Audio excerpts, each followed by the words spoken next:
Hey guys, welcome back to the show. I'm Dobby. And I'm Matthew. And this is Inside the Pylon.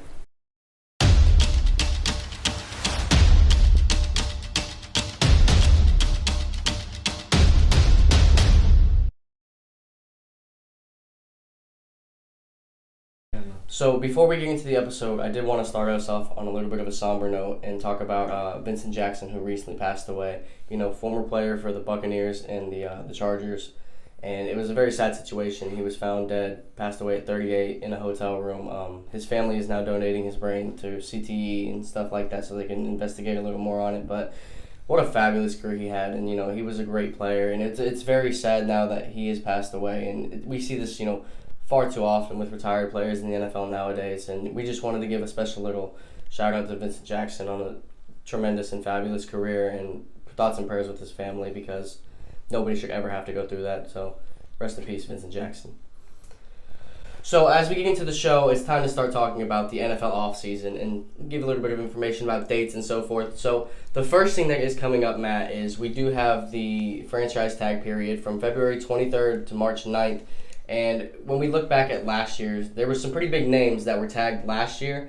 And even into this year, those players might get re-tagged again. And we're going to go through and analyze it a little bit. So starting us off at last year, we have some pretty big names here. Justin Simmons, who was an all-pro candidate at the safety spot, he got tagged last year. He will be a free agent again this year. Someone we'll talk about as far as can he be tagged this year as well. But looking again back at last year's players, Matt Judon is another one. Brandon Sheriff, Derrick Henry. Derrick Henry did sign a contract, though. He won't be up for it again.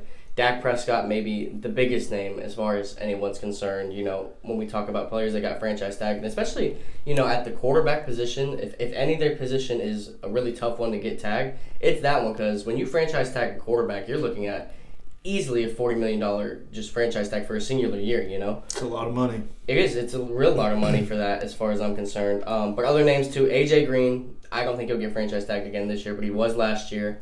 Shaq Barrett, that's someone we will talk about as well. Leonard Williams, and then to top us all off, Joe Thuney last year got tagged by the Patriots.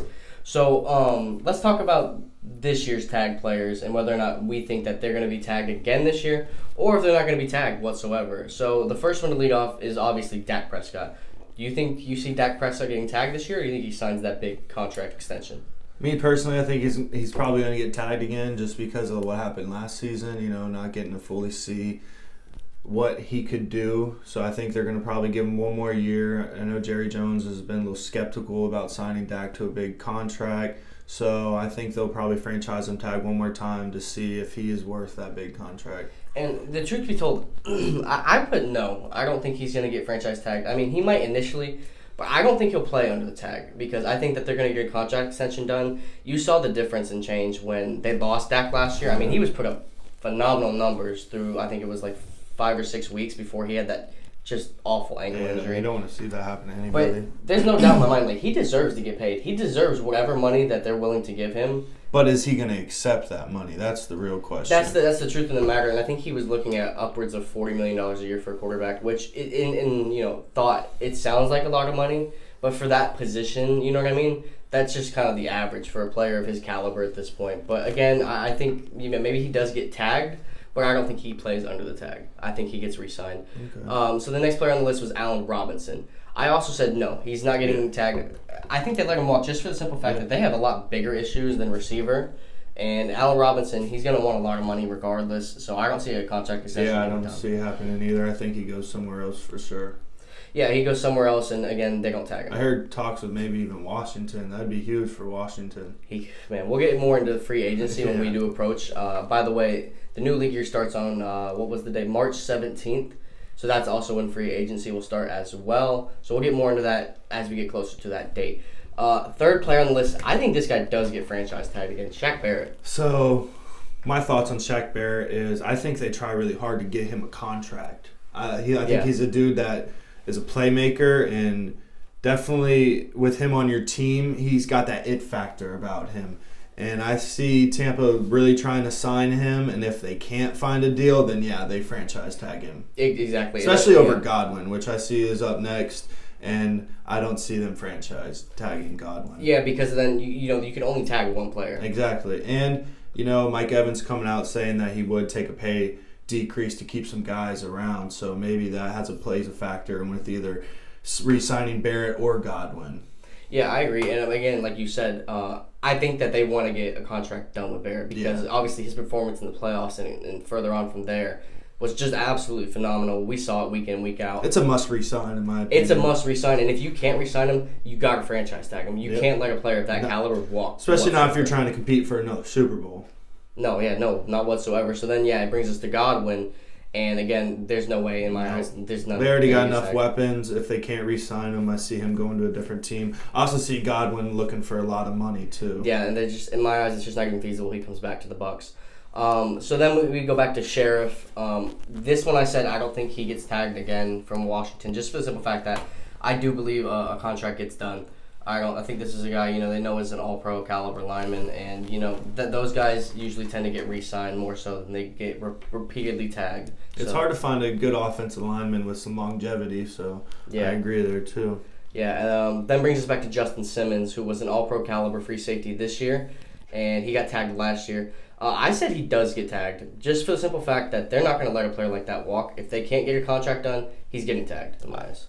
I think it's the same thing with Barrett. They try and give him a good, nice contract. If they can't work it out, then they tag him. And, I don't have the numbers exactly on how much money that for the free safety position does get for the franchise tags and so forth. But you would think for that position, it couldn't be more than maybe like $12 million for the franchise tag. So again, it's not a huge contract that you have to give out for that franchise tag. So you know what I mean? There's little risk, high reward with a guy of that caliber.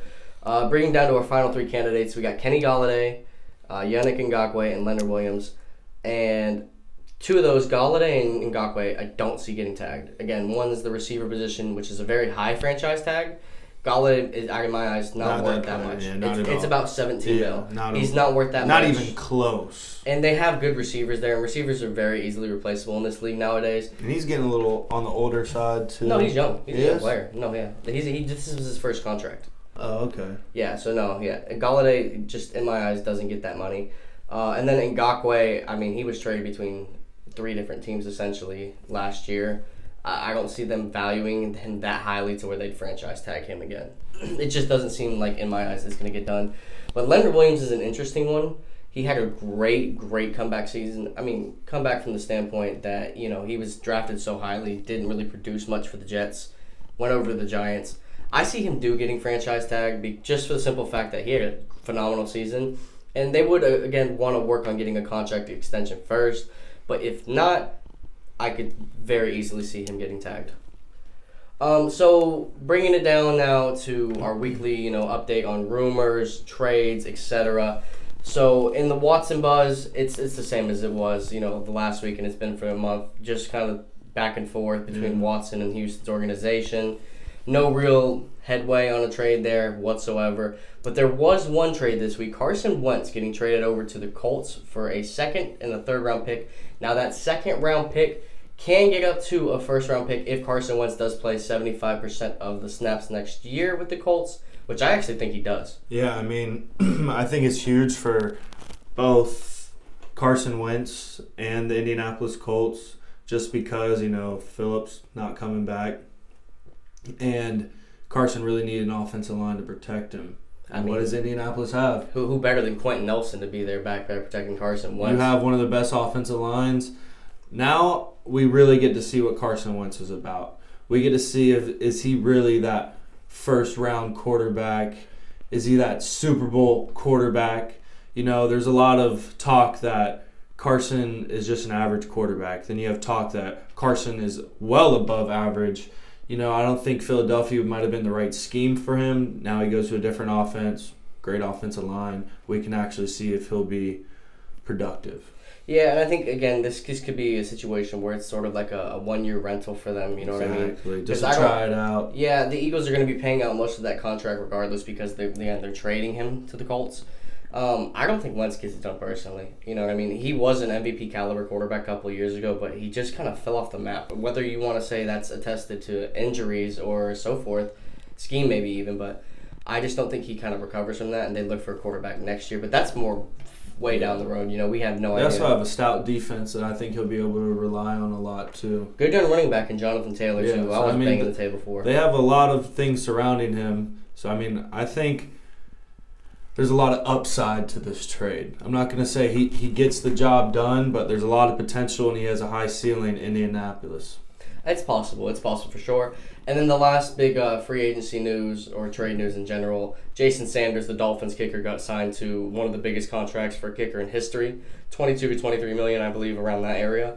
And it was well deserved in my opinion. Me too. How many kicks did he miss? Just a he only missed about 2 or 3 kicks last all year. year. Yeah, he was. You saw him jog on the field, and you could almost count the points already. Yeah, he's gotten to that Justin Tucker-esque level to where he's almost the unquestioned best kicker in the league at this point. You know what I mean? Justin Tucker carried the league for so long. And now I feel like it's kind of transitioning over to kind of Jason Sanders a little bit. And I guess it's a little bit of Dolphin bias. Yeah, I was about to say, you can't forget about my boy Butker either. Butker's good, but again, Jason Sanders was by far away the highest graded kicker last year. Oh, yeah, without a doubt. That was a nice extension. They needed that. They needed some comfortability and just reassurance in the Dolphins that they at least know that they can get points throughout the year, and that was big because Dolphins, they can't really finish all their drives, but in the National Football League, points at any caliber are very important. Very beneficial. 3 adds up quick. It's not as quick as 6, but at the end of the day, as long as you're getting points on the board, that'll help you out, especially with the type of defense that they have. Yeah, no, I agree 100%. Now, going over to something that we kind of I don't know if it necessarily slipped our minds last week, but we definitely didn't mention it when we were talking about the awards show because at the same time while these awards were getting announced, the Hall of Fame inductees were getting announced as well. There was 8 total, 5 current day, and then 3 former past Hall of Famers that were inducted this year. Now, this one was a little bit controversial, I'll say that to start out, because you have somebody in Calvin Johnson who absolutely was one of the best receivers in the league while he was there. It's arguably he was the best while he was in the league, dominated for a good stretch of about 8 years. But he was a first ballot Hall of Famer. And this kind of rubs some people the wrong way. And I wanted to hear your thoughts about it a little bit because Calvin was a first ballot, but he didn't necessarily have the stats of a lot of people who were ahead of him and inducted later after their couple of years on the ballot, like Terrell Owens. Yeah. T.O. didn't get first ballot. You know what I mean? Yeah. What kind of precedence does this really set in your eyes? So, I'd be on either way. If I can argue for why he's a first-round ballot Hall of Famer, and I could argue why he wouldn't be. I'm just going to go with their reasoning of picking Calvin, and I believe it's one, he was kind of ahead of his time. When Calvin came in the league and the things that he was doing, we hadn't really seen too much of. And you also got to take from where he was. He was in Detroit. Not too much of a winning team, but you felt with Calvin on your sideline, all it took was one deep ball, one jump ball to change the momentum of the game. He was a real game changer for the Detroit Lions, and for pretty much his whole career, he was the best player on the team. Yeah. I'll agree. He kind of had that Barry Sanders effect. The thing with me, though, is, in my eyes, when we talk about Terrell Owens, he was, second in yards. I think he might have been first in touchdowns among all receivers. You know what I mean? So it was just weird to me, and I guess they accounted for off-the-field issues. Yeah, for sure. Especially in for Terrell Owens' case, a lot of off-the-field is what hurt him in the Hall of Fame, and you never really heard anything bad about Calvin off the field. Never. He was always just very professional. Exactly, and that does have a lot when you're talking about the Hall of Fame. Even when we're all dead and gone, these names are still going to be brought up. These are guys that are going to be talked about forever. So when people like the NFL bringing in guys in the Hall of Fame, they want to have credibility, I would say, for their picks. They don't want to just have any guy in there just because at the end of the day, they represent the NFL, and the Hall of Fame is the highest degree, of the NFL. But it's still in my mind. I also really strongly believe that Terrell Owens should have been a first ballot. Yeah, you know what I mean. I think numbers alone, just numbers alone, production. Yeah. And then Peyton Manning, he got in this year. That's no question. Yeah. Come on, man, Peyton, the sheriff, sheriff, Peyton. But no one questions that one. Obviously, one of the greatest ever to do it. First ballot Hall of Famer. This is where we start getting. Besides Charles Woodson is the next one. That's one of my favorite defensive backs to watch all time. I mean, you could make the case that he's the best defensive back of all time too. It's you know what I mean. It's definitely arguable. Yeah, it's definitely arguable. And I mean, two different positions, dominated at both. And the thing I saw too was he had, I think, about like 30 to 40 picks after year 7. You know what I mean? Like, you're getting older, you've been in the league. Playing into his 30s, he was still dominating, even more so than he did in the first stretch of his career, which was absolutely amazing to me, with his time with the Packers and then back to the Raiders. But yeah, I hated seeing him in the Raiders uniform because I know you give my Chiefs a hard time, but man, what a playmaker, just a leader, all-around good guy. Charles Woodson, one of my favorite DBs. Nobody's arguing that first ballot Hall of Famer either. I love that one. This is where it starts getting a little tricky, though, and we start talking about, a little bit of snubs. As far as the older players are concerned, I really don't have much of an opinion on those guys. Great coaches in Bill Nunn and Tom Flores. Obviously, hats off to those guys on great careers and making it. Old guy Drew Pearson, the receiver. I can't really comment much about that because I didn't really get a chance to watch that era. So it's all very subjective, I guess, depending on what era you live in. So as far as that goes, I don't really have a debate for that. And it doesn't really take away from the other people that get on the ballot anyways, as far as, the current day players. So didn't really, in my mind, affect anything. Mm-hmm. But this is where the snubs start coming in. You have Alan Faneca, which, Hall of Fame guard. I don't think there's much of an argument in that scenario for that guy to be inducted into the Hall of Fame. It's very hard to get in as an offensive lineman in general. Mm-hmm. So when you play as well as he did for such a long stretch and a long period, hats off to that guy, you know what I mean? Absolutely deserves to be in the Hall of Fame. But to me, John Lynch getting in over Rondé Barber, Zach Thomas, Torrey Holt, Reggie Wayne. The receivers, I understand because you don't want to double down, I guess. That's my biggest snub was Reggie Wayne. I think he was a big snub, yeah. But then looking at it, like you said, they don't want to double down, and I would take Calvin over Reggie for sure. I mean, I might even put Torrey Holt over Reggie Wayne. Like, that's a little bit more understandable to me, but that's not the biggest snub in my eyes. What do you think? The biggest snub for me is putting John Lynch over Zach Thomas.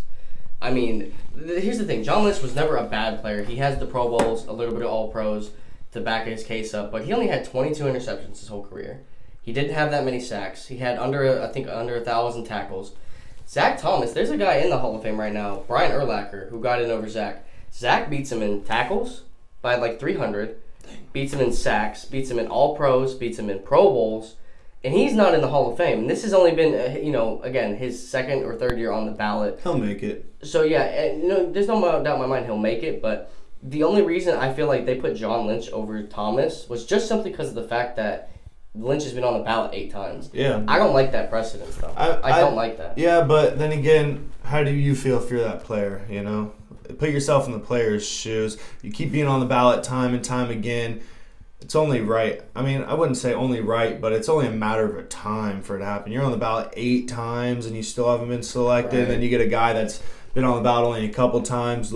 They're probably thinking, let's get Zach in the next couple of years, I just don't like the precedence. It makes me feel like everybody kind of has to get in when in reality, the Hall of Fame is the best of the best. You're right. And Thomas was definitely more deserving. I think they're just looking at it from the player standpoint, too. Yeah, I mean, that'd be really heartbreaking just sitting there year after year after year and just still not making it. That'd do a long toll on some people. So yeah, I agree. But again, in my eyes, Zach Thomas should have made it. But, guys, that's going to do it for our show today. Thank you all for tuning in. Make sure you subscribe, like, comment down below. Let us know your thoughts, what you thought about the Hall of Fame.